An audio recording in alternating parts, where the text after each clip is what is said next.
আর এবার নিউজ 18 প্রাইমে নজর রাখবো। এখনই ভাঙা হচ্ছে না মন্দারমণিতে যে 140টি বেআইনি হোটেল ভেঙে দেওয়ার কথা ছিল। তার কারণ একটাই, নবান্নের শীর্ষ আধিকারিকরা যারা রয়েছে, শীর্ষ স্তরের যারা রয়েছে, তারা কেউ কিছু জানতেন না। এবং জেলা প্রশাসনের তরফ থেকে কিভাবে এরকম একটা সিদ্ধান্ত নেওয়া হলো, এই প্রশ্ন ইতিমধ্যে উঠতে শুরু করেছে। এবং ক্ষুব্ধ মুখ্যমন্ত্রী মমতা বন্দ্যোপাধ্যায়, তিনি রীতিমতো ক্ষুব্ধ। কারণ কেন না জানিয়ে এই সিদ্ধান্ত, এখনই ভাঙা হচ্ছে না মন্দারমণির 140টি হোটেল। কারণ কম করে 50,000 মানুষের রুটি রুজি রোজ রয়েছে। সংখ্যাটা তার থেকে অনেক বেশি হতে পারে, কিন্তু কম নয়। এবং আমরা দেখেছি যে সেখানকার মানুষজনদের তরফ থেকে বারবার করে বলা হয়েছে যে, যদি ইউনিয়নের তরফ থেকেও বলা হয়েছে যে যদি এই কাজ হয়, যদি এভাবে এই 140টা হোটেল ভেঙে ফেলা হয়, তাহলে অর্থনীতিটাই মন্দারমণির সেই জায়গায় ভেঙে পড়বে। ম্যাপ থেকে হয়তো এই মন্দারমণি জায়গাটা উঠে যাবে, কারণ সবকিছু ধ্বংস হয়ে যাবে। কারণ এতে মানুষের রুজি রুটি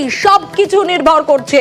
কিন্তু এই হোটেল ভাঙার বিষয় কিছুই জানতো না মুখ্যমন্ত্রীর দপ্তর। আবির রয়েছে আমার সঙ্গে, আরো বিস্তারিত জানাতে পারবে। আবির, স্বাভাবিকভাবেই মুখ্যমন্ত্রী মমতা বন্দ্যোপাধ্যায় এই কথা শোনার পর রীতিমতো ক্ষুব্ধ। কি ব্যবস্থা নেওয়া হচ্ছে এখন? তাহলে কোনোভাবেই ভাঙা হচ্ছে না এই হোটেলগুলো। প্রথমত হচ্ছে যে জেলা প্রশাসনের তরফ থেকে নোটিশ দেওয়া হয়েছিল এবং 140টি হোটেল রিসর্ট, একটি বা দুটি নয়। এবং মন্দারমণির মতো একটি পর্যটন স্থল, যেখানে প্রত্যেক দিন প্রচুর সংখ্যক পর্যটক যান, এই হোটেল রিসর্ট গুলোর সঙ্গে স্থানীয় অর্থনীতিরও ভীষণ রকম ভাবে একটা যোগাযোগ রয়েছে। এছাড়া এই মরশুমে এই হোটেলগুলো সম্পূর্ণভাবে বুকিং করে রেখেছেন, অনেকে অ্যাডভান্স বুকিং এর টাকাও দিয়ে রেখেছেন। এবং এই হোটেলগুলো করার ক্ষেত্রেও বেশ কিছু টাকার বিনিয়োগ সেখানে হয়েছিল, তার ভিত্তিতে কর্মসংস্থানও সেখানে করতেছে।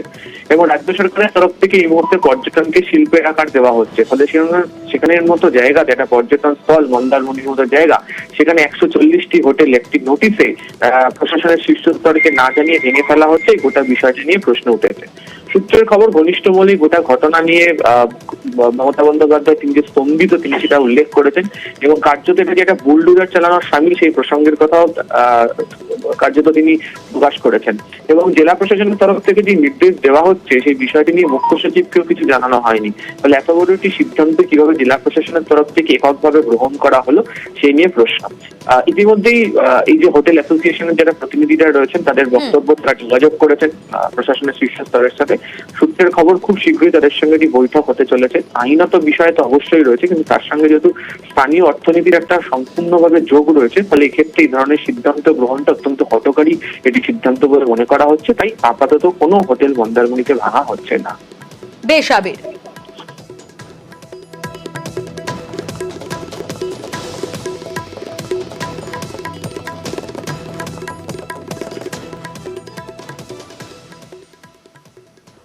আমরা পদক্ষেপ নেওয়ার মধ্যে আমরা কোর্টে দ্বারস্থ হয়েছি। স্টের জন্য আমরা অলরেডি পেয়ার করেছি, তাতে আমাদের 20 তারিখে আমাদের ডেট আছে। তো আমরা কোর্টের উপরেই আমরা যাচ্ছি, আমরা টোটালি লিগেলের উপরেই যাচ্ছি।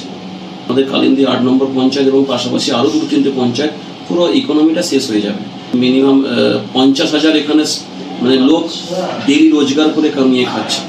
তো তার উপরে আমরা পুরো টোটালি মানে একদম মানে যদি ভেঙে দেয়, পুরো ইকোনমি তো শেষ হবেই, মন্দারমণিটা আমাদের মানচিত্রে পৌঁছে যাবে। অনেক আগে থেকে গ্রিন ট্রাইব্যুনালের একটা অর্ডার ছিল, যারা পরিবেশ দূষণ করছে বা সিআরজেটের আন্ডারের মধ্যে যারা নিয়মকানুন না মেনে করেছে নির্মাণ, সেই নির্মাণটা ভেঙে ফেলতে হবে।